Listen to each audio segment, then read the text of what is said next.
Hi there! This episode of What to Watch comes with a new point of criteria for the shows we recommend. Keith and I base our opinions on the Japanese versions of these shows. We cannot endorse any dubs of these shows besides the original Japanese because that is the version that we have seen. This is not because we're anti-dub or anything like that. Obviously, dubs are really important for accessibility reasons. But just to clear up any confusion on the matter, Keith and I watch anime in Japanese, and so it is the Japanese versions of these shows that we are recommending. And with that out of the way, please enjoy the show. Hi, I'm Keith. And I'm Mary, and we watched the whole season, so you didn't have to. Every TV anime that ended in winter 2020, we went through and picked out the ones that we thought you should actually watch, and here they are.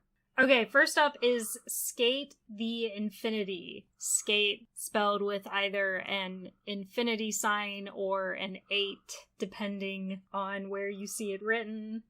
It is only one core, and it's really impressive what it's able to do with that time. And for some people, that's a benefit because they don't want to invest a lot of time in a long show. And for people that are used to more traditional sports anime, that might be a detriment. But it does do a good job of tying everything up at the end, and you are still able to get really attached to everybody over the course of the show. Yeah, I would argue that whether or not it's a benefit or a detriment is a lot less of a question in Skate, because I feel like preferences don't really play in where, like, it is really good for a 12-episode sports anime.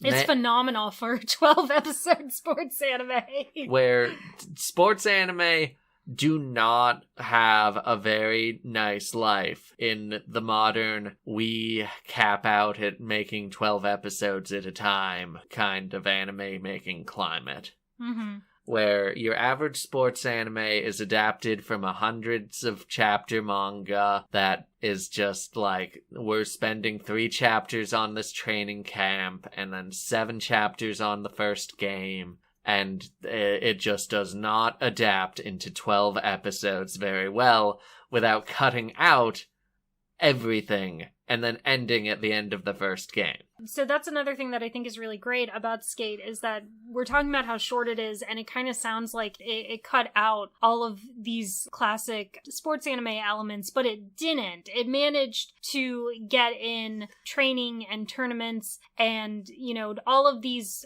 really basic elements that make up sports anime. It didn't skip anything like that. Yeah, it's actually really impressive how much it squeezes in, where each and every character does seem to have a decent amount of their own character arc, despite the fact that no one gets a character episode or anything of that nature. Everyone has their skating persona, but everyone has a life beyond that, and you actually get to see a lot of what's happening behind there as well, and that's really impressive for 12-episode sports anime. You don't usually have time for that sort of thing. You usually have to sacrifice things like competitors' backstories in the name of expediency. Yeah, it's not divided into clear-cut arcs. Like, each episode kind of runs into the next, and so that really benefits it. It opens up and closes its plot within those 12 episodes. And I think that's a virtue of it being an original project. So many sports anime are mostly manga adaptations, and there's been a lot of recent one-core sports anime.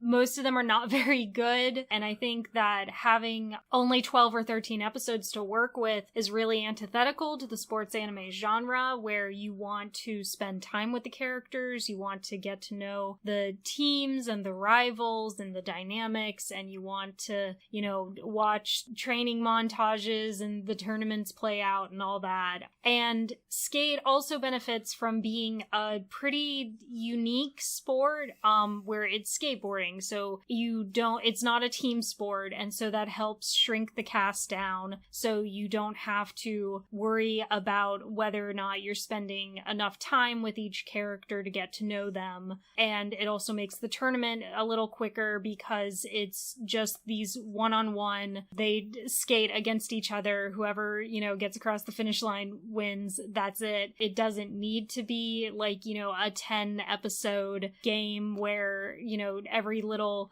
move and point and goal is thoroughly explained. So it has this really well put together pacing, partially because it was clearly planned out from the beginning, not as an adaptation, but as a standalone project. And just because of some of the ways that they present the sport of skateboarding, you get a lot of benefits where you don't need to drag things out the way you would with a more traditional sports anime.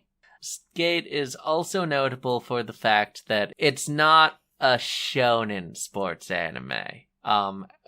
Given the fact that it didn't initially run in any manga magazines or anything, it's, as we said, original. It's a anime made with the female audience in mind, for the most part. It does come from the same director as Free, so when we mean it's not really a shonen sports anime, we mean that in the same sense as Free. I think it is in a different sense from Free, because Free is not a sports anime. Free is an abs anime. Skate is not an abs anime. It is when Joe's on screen. No, Joe's more of a pecs character. You need to keep track. Like, Free, it was about the abs. Like, Joe, it's all about that. It's pecs and up.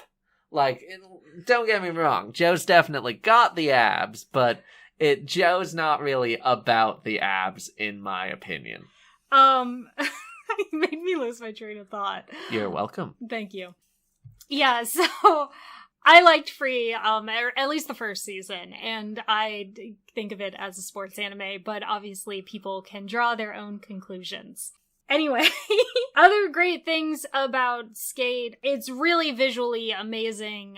Even the opening and the ending have this really great style to them. The bumpers for each episode are like in this really cute manga, like 4-koma gag style. And it's a very visually cohesive show. Lots of like bright colors and stark shadows. And each character basically has their own color palette, and it does a really good job of blending all of those elements together in order to build whatever kind of atmosphere that they want for a particular scene. Watching it for its visuals alone is a really great excuse to check out this show. That said, it does have a decent amount of CGI in it, but the CGI really isn't the focus. It's mostly during sequences where it's being used in the background. So sometimes it stands out and you notice it, but for the most part, it's really well integrated, and it's really used to enhance the 2D animation, which I think is a very non-controversial opinion that CG and anime should be used to enhance the 2D and not distract from it. And I think Skate does accomplish that for the most part. I feel like having set ships, which Skate very much I'm editing does this have. out. If you just go on a ship tirade, I'm editing it out.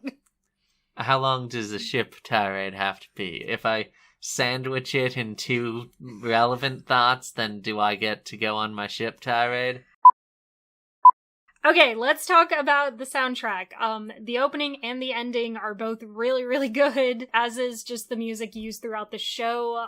Some of the tracks, I feel like really capture that 2000s skater vibe. That's really, the only way I can phrase it. Listen to the soundtrack and you'll probably get what I mean. The opening alone is really great. So even if you don't want to sit through the whole show, just sit through the opening. Neither of us skateboard, and neither of us really know anything about it.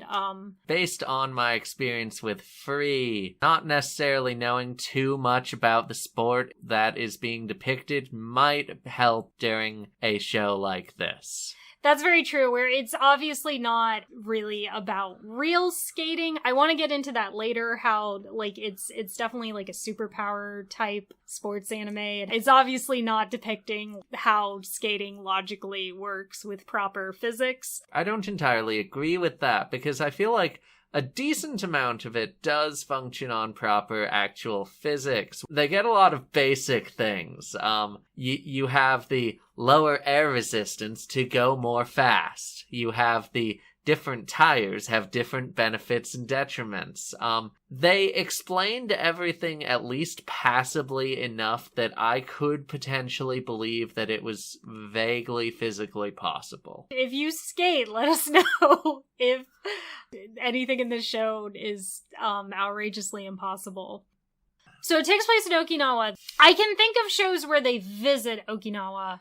I can't think of another show that is, like, good and takes place in Okinawa.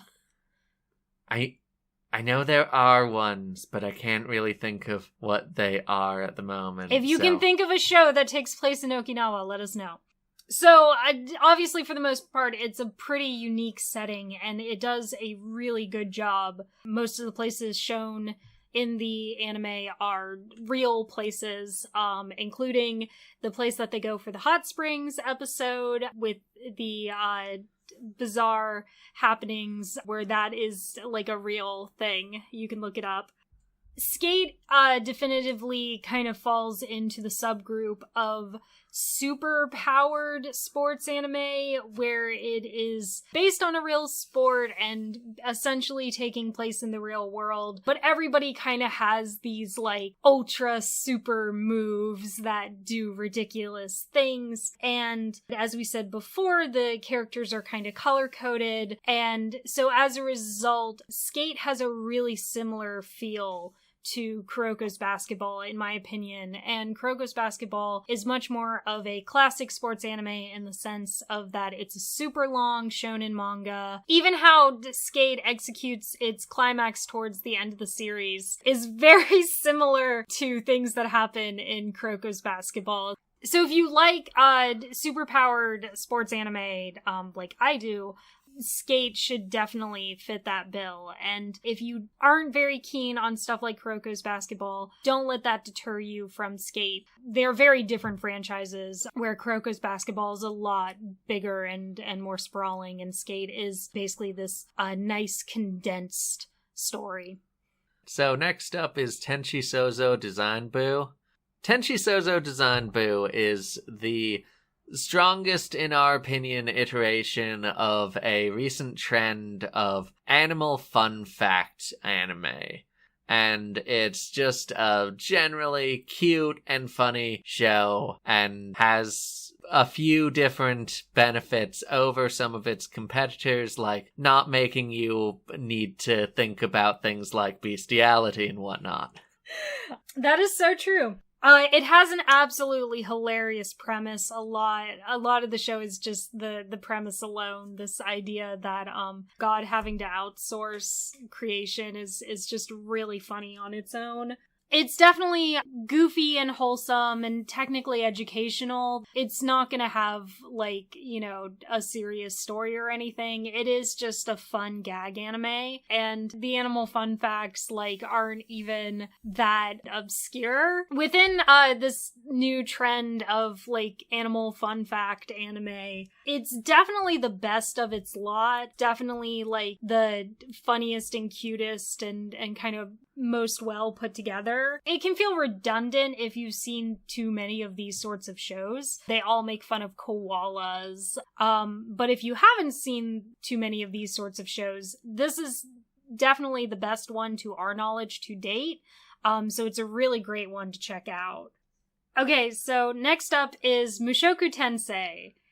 Where Mushoku Tensei is a solid show with a very rocky beginning. I would say that you probably have to get around episode 5 before the show really starts to grow on you and come together. I would say 3 or 4, maybe 4. 4 or 5. 4 or 5. One of the core premises within the show is that the protag is a sack of shit. And you sort of have to spend... It's not him, it's every male character. Yeah. In the expanded universe, every male character is awful. But, the core premise is, starts out with protag is awful. And realistically, a lot of the first 3, 4, maybe 5 episodes are spent acclimating your soul to that fact. Basically, there's just a lot of questionable content in this show, both sexual and a little bit violent as well. Fun fact, Japanese Netflix, I don't know if it had it originally, but I don't know if I've noticed this on anything else. It has, like, in a big, bold box, it has adult next, when you hover over the title. I think that's fair, because I counted 4 masturbation scenes. Yes. I'm not saying it ain't fair. I'm just saying it's very abnormal for Netflix to be like adult. And I think it is very much an adult show, both in just the literal content, but I think also in how it wants you to approach it. It's not a show where, you know, there's good guys and bad guys. It's a show where characters have a lot of flaws, and amazingly, the characters do develop over this first season. You are not necessarily supposed to like the characters for who they are, especially the protagonist. We basically are trying to justify this recommendation, where the show is actually incredibly well directed. There's a lot of really memorable moments with both how the visuals and audio are handled, and it does a really good job of introducing the world and having things tie into one another. The way it handles foreshadowing and world building is really well done, where even just a simple montage of the characters traveling to somewhere is really immersive and beautiful, and it's really satisfying when the show finally hits its stride and you have gone from being pretty thoroughly disgusted with the protagonist and the initial setup to the show to incredibly intrigued and wanting to know more about this world and about this journey. One of the best parts of Mushoku Tensei is that nothing really feels wasted. Mm-hmm. Where every scene that happens early on tends to be relevant to things that happen later on, which is actually pretty surprising and impressive given the fact that it was written in... I guess it wasn't actually written in a light novel format, but it was originally like a net novel. Yeah, but it's really impressive because everything that happens early on comes back into play and influences things that happen later in the anime, even within the short 11-episode span. So the original source for this show has been going for a while, and I believe that in this adaptation, they are cutting a lot. So I don't know if I entirely agree that they're necessarily actually cutting that much. Mm-hmm. I think it sort of goes back to what you were talking about with the quality directing and visual direction, where a lot of what's not stated in the anime versus the original net novel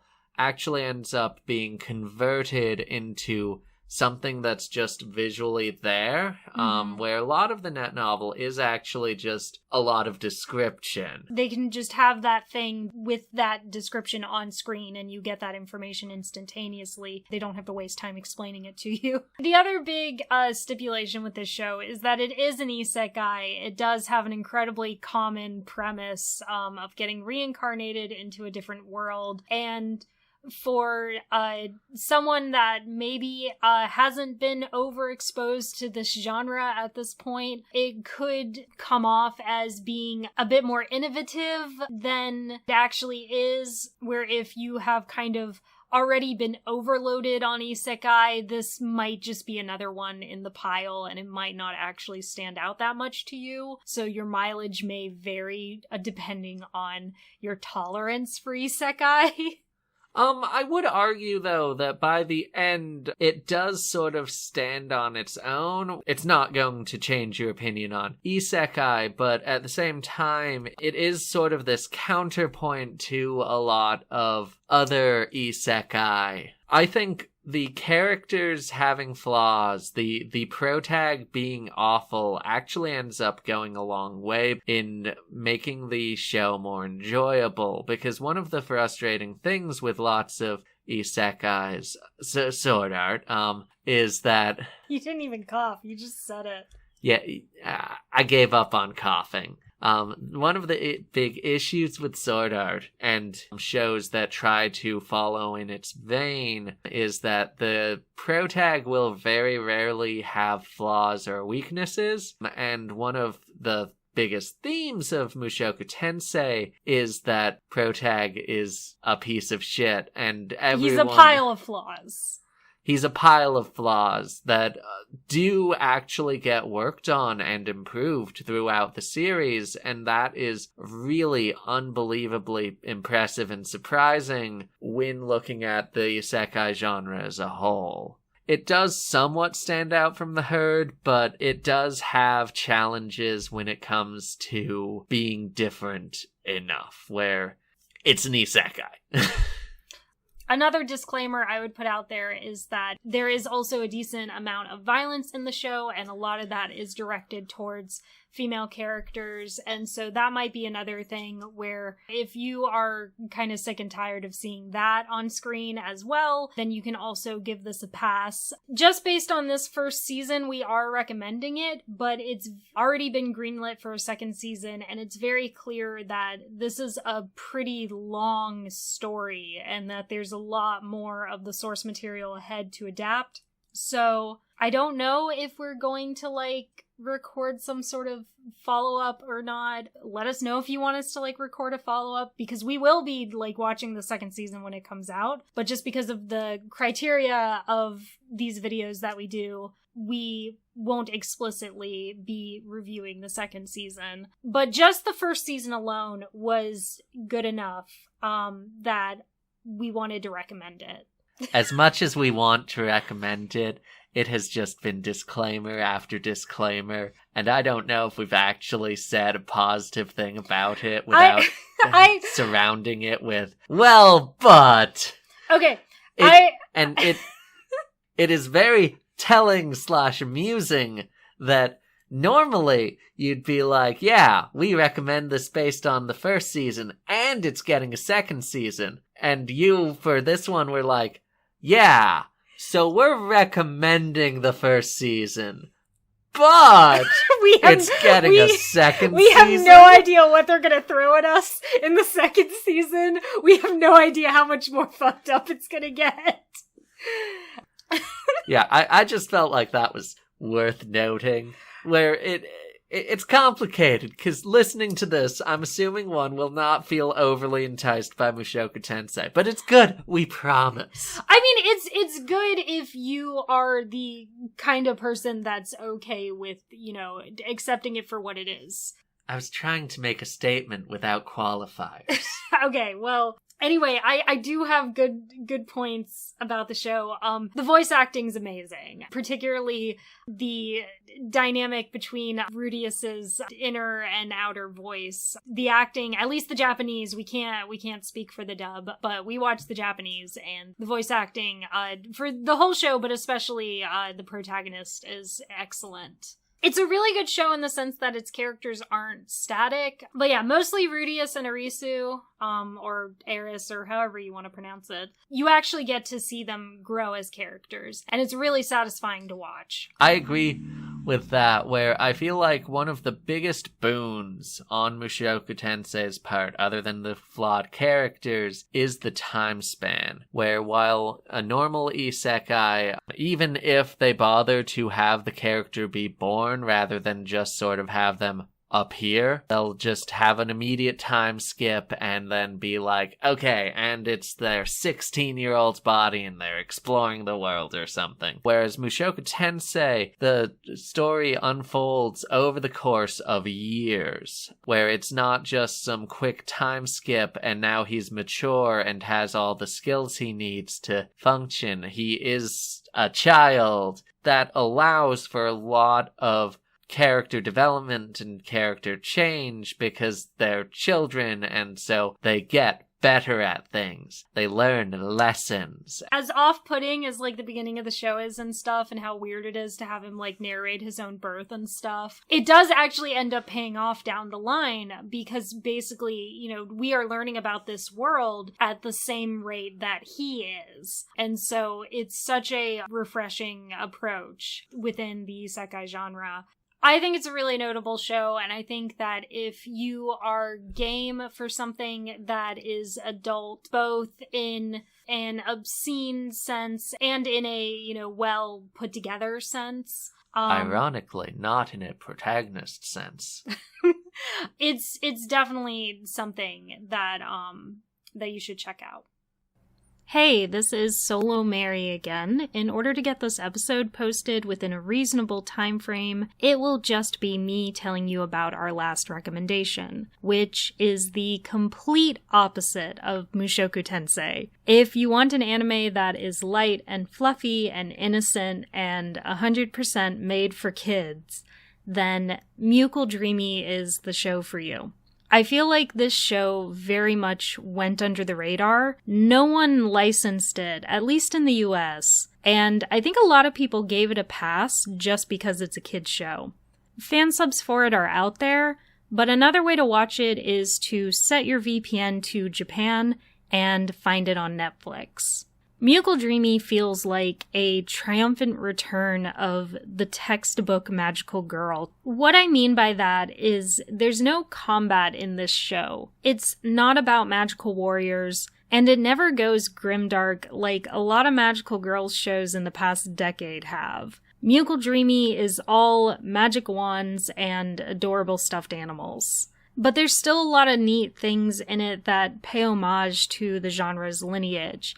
Things like the Queen of the Dream Kingdom and the mysterious guy in a white mask and a cape. And there are these moments where it pokes fun at its own usage of stock footage. Things like the main character going to transform, but someone happens to be coming, and so her friends yank her out of her transformation so she doesn't get caught. In addition to all of the dreamy mates gathering in order to decide what dreamy stone to use that episode, and they just end up deciding that it takes too long to choose and revert back to the stock footage. The villains are really fun and really cute. Unisama and crew have a very Team Rocket-esque dynamic where they are pretty incompetent villains, but they're just so cute and lovable that you end up rooting for them too.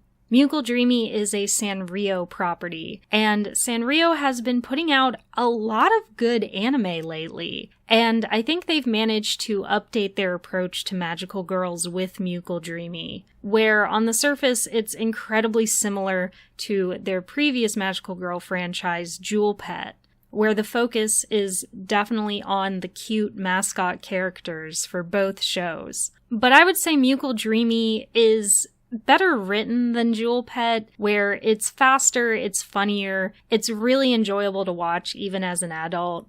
There's a lot of great stylistic choices. Sometimes the faces get really expressive, kind of like in the original Sailor Moon anime. There's a lot of fun, unique touches, like all of the mobs in the background being these starfish people. And sometimes instead of using stock audio for sound effects, they just have someone making the sound effect with their mouths.